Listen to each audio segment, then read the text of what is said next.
આ વિડીયો જુઓ તમે.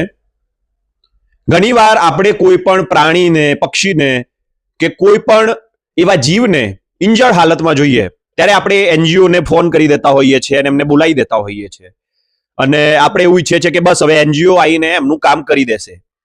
પણ તમે જુઓ કે એક એનજીઓ વાળાને કેટલી મહેનત થતી હોય છે, કેટલો ખતરો હોય છે. કારણ કે આપણે એક ફોન કરીને બોલાવી દીધું અને આપણાને એવું છે કે આપણું કામ પતી ગયું.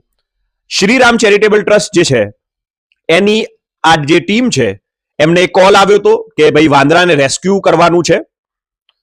અને જ્યારે એમની ટીમ ત્યાં પહોંચી વાંદરાને રેસ્ક્યુ કરવા, અને વાંદરાને રેસ્ક્યુ કરતી સમયે તમે જોશો કે જો આ વાંદરાએ જે રીતે બચકું ભર્યું, લોહીની ધાર ચાલુ થઈ ગઈ, હાથમાં એટલો મોટો વુંડ પડી ગયો કે બહુ જ બધા સ્ટીચીસ લેવા પડ્યા.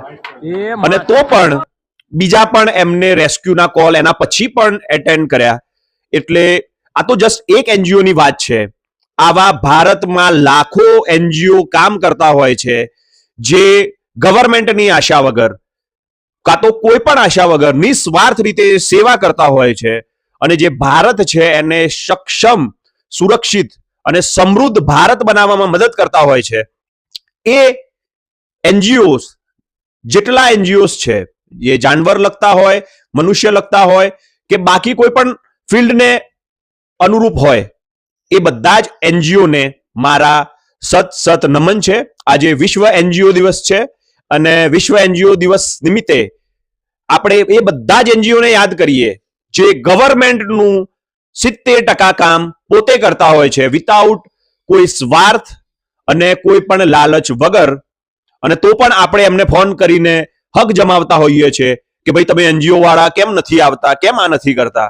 તો એ બધા જ એનજીઓને આજના દિવસે આપણે નમન કરીએ, મોટિવેટ કરીએ અને આપણાથી જે યોગદાન થાય એ યોગદાન આપણે એમને આપીએ અને ગુજરાતને અને ભારતને સમૃદ્ધ ભારત, સશક્ત ભારત અને શક્તિશાળી ભારત બનાવીએ.